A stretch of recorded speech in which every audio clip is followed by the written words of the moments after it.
Bonjour YouTube, je suis Sébastien et on va reprendre aujourd'hui la suite du portail. Je vais commencer par couper mes tubes et mes planches et mes fers plats de façon à les avoir sous la main quand j'aurai fini de démonter. Je préfère ne pas tout démonter et avoir déjà ce qu'il faut pour remonter à la fin que de faire comme hier, de démonter et ensuite de devoir mesurer, couper, etc. C'est facile de prendre les mesures, je vais le faire maintenant. Pour le résultat, je sais pas trop, on verra une fois que ce sera peint et huilé ce que ça donne. Vous voyez bien le avant-après là. Donc on verra le résultat. J'ai pas de meilleur avis à ce moment. Et pour mémoire, il faut couper 14 barreaux sur le grand portail et on laisse celui du milieu pour diviser comme ça en 3 sections. Ça évite d'avoir des sections de planches trop longues qui seront probablement arquées ou en mauvais état. Donc voilà, je vais probablement pas filmer toutes les découpes parce que vous en avez sans doute vu assez. Et on reprendra quand j'en serai au portail. Comme j'ai perdu du temps ce matin à aller chercher les planches, puisqu'il m'en manquait, les autres qui me restaient en fait étaient les anciennes du coffrage de la dalle en béton, où j'avais tracé des traits rouges. Ça n'allait pas forcément, donc j'ai tout coupé, les planches, les tubes, les fers plats, j'ai même fait des trous, j'ai à nouveau pourri mon établi. Je le rangerai plus tard, c'est pas grave, demain il doit pleuvoir. Et je vais attaquer le portail. Je vais essayer de le finir aujourd'hui. J'ai plus de temps à perdre, remonter les tubes ça va vite. Puisque maintenant que j'ai mes cales, j'ai des planches, j'ai tout coupé, ça ira vite de les reconstruire. Donc la partie longue c'est de débiter les tubes et de meuler ce qui reste pour que ce soit parfaitement lisse. Mais si je peux le finir aujourd'hui, ce sera plutôt une bonne chose. Alors je vais encore une fois, je pense pas que je vous le filme parce que vous n'allez pas vous taper quelques minutes, même accélérer massivement, de disqueuse à nouveau. Vous l'avez dans la vidéo d'hier pour voir comment ça se passe. Je vais me contenter de me lancer et de m'agiter et puis et d'essayer de finir aujourd'hui. 2 heures plus tard, le portail est entièrement démonté et meulé, prêt à recevoir les nouveaux morceaux. Vous pouvez voir que j'ai mis du scotch bleu pour pas me gourer dans la découpe des barreaux, et je me suis pas gouré, j'ai recompté. Vous pouvez voir mon super établi portable, il faut vraiment que je m'en fasse un mieux, et les victimes. On va les recycler sans doute pour faire un établi portable. Voilà, maintenant on va passer à l'assemblage. Ça je vous le filme, c'est quand même plus marrant. Et je pense qu'à la fin on va parler du prix du portail, parce que j'ai eu des questions sur diverses vidéos. Et je vais vous parler du prix de revient de l'ensemble quand même, parce que je pense qu'il y a de fausses idées qui circulent sur le prix des portails, notamment dans les magasins de bricolage.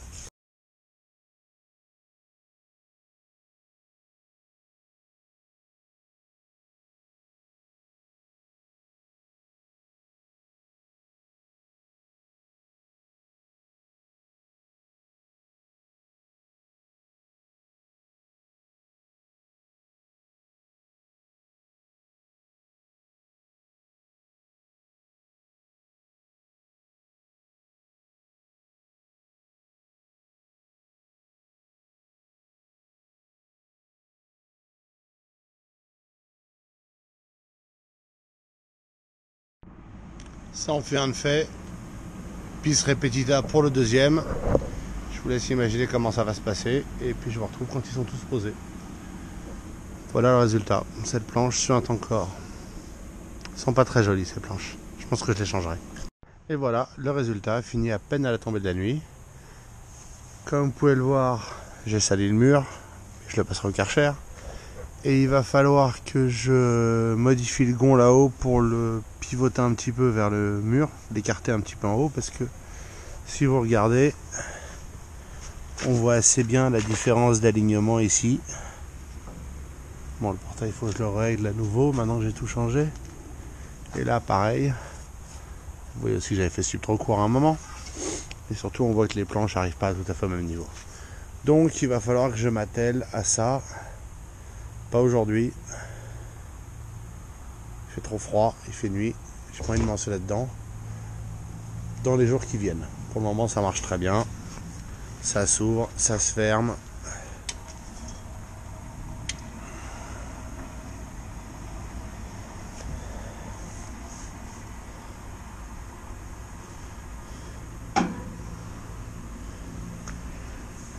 Et avec la lumière, vous pouvez voir le résultat vu de l'extérieur.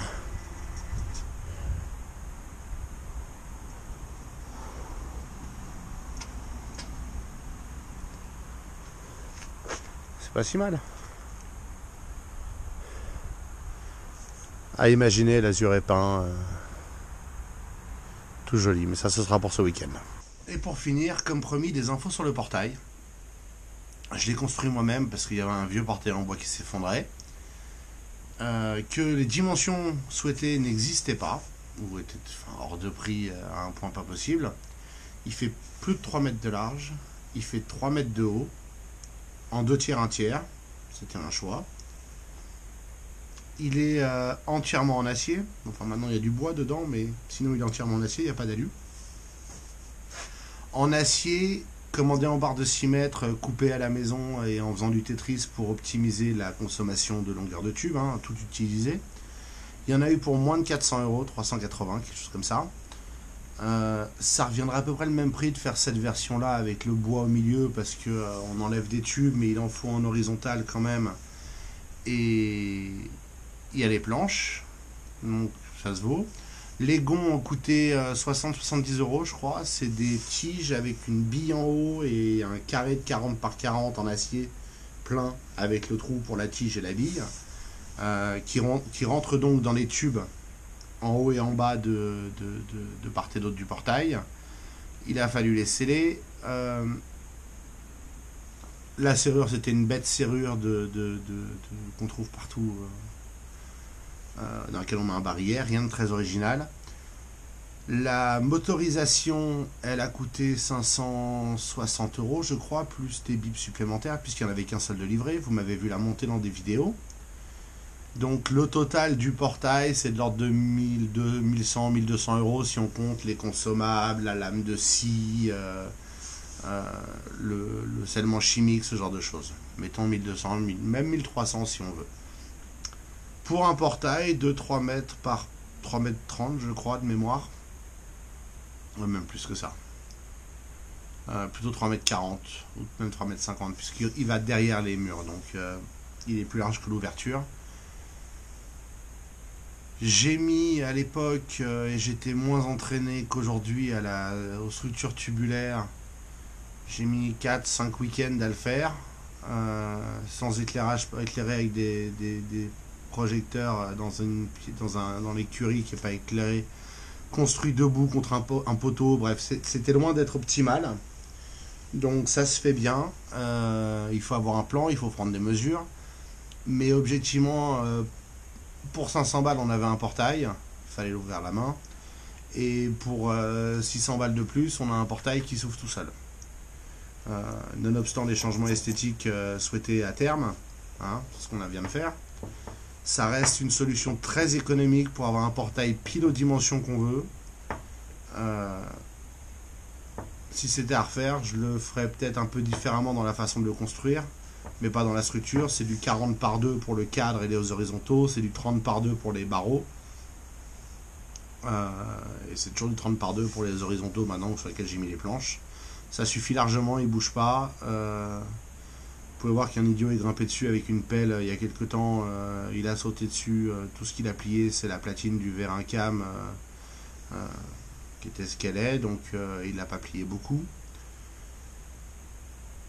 Une bonne façon de faire un portail. Après, chacun a ses besoins. Il pourrait être plein en tôle. Hein, ça coûterait sans doute pas plus cher, voire moins, puisqu'on met moins de barreaux. Alors les barreaux étaient en centimètres d'écart parce que c'est la dimension standard que j'avais plus ou moins trouvé en cherchant, mais ça manquait d'infos. Vous pouvez mettre un peu moins de barreaux, vous pouvez mettre plus de barreaux, vous pouvez mettre plus fin, plus gros, c'est au choix. Là en l'occurrence le bestiau pèse quelque chose comme 300-400 kg, tout compris. Donc pour le mettre en place, surtout le gros éventail, vaut mieux être deux. Le petit je l'avais fait tout seul à l'époque, mais le grand vaut mieux être deux. Et ce que j'avais fait, c'est que j'avais scellé les gonds avec juste la barre extérieure du cadre. Donc je m'étais servi de mes chandelles, d'une barre horizontale de 6 mètres que j'avais mise parfaitement à niveau, et je m'en étais servi comme point de repère pour que les deux tubes soient perpendiculaires à ça, mais aussi à la même hauteur pour que ça tombe juste, même si là il tombe plus juste parce que quand j'ai refait le gond, je l'ai pas assez incliné vers l'arrière. C'est pas grave, je vais le modifier, ça c'est pas très compliqué. Mais j'avais mis les gonds à sceller et je les avais scellés uniquement avec la barre, le poteau extérieur du portail, ce qui évite de s'embêter avec l'inertie, le poids, etc. Une fois que ça c'était parfaitement vertical, tout nickel, j'avais scellé les gonds et puis j'étais allé assembler avec ces poteaux là le reste du portail, ce qui est une belle aventure quand même à faire, hein. C'est du boulot, mais à la fin on a un portail, ça fait 3-4 ans qu'il est là, pluie, neige, vent, soleil, rien à foutre. Il a été peint à l'Emerite rapidement parce que je l'ai fait en hiver la dernière fois aussi. Je l'avais fini en septembre-octobre à l'époque. Donc il avait été peint rapidement avant l'hiver. Il n'a pas été repeint depuis, c'est pour ça qu'il y a des endroits où on voit des petites couches, des traces de rouille qui ressortent, etc. On va lui refaire une couche proprement, peut-être pas là entièrement, mais cet été quoi qu'il arrive. Et puis après, ça dure. Il n'y a pas de miracle. Pour la jonction des deux ventailles, j'ai mis une cornière de chaque côté en chevauchement, ce qui fait que les deux font buter pour pas qu'il aille...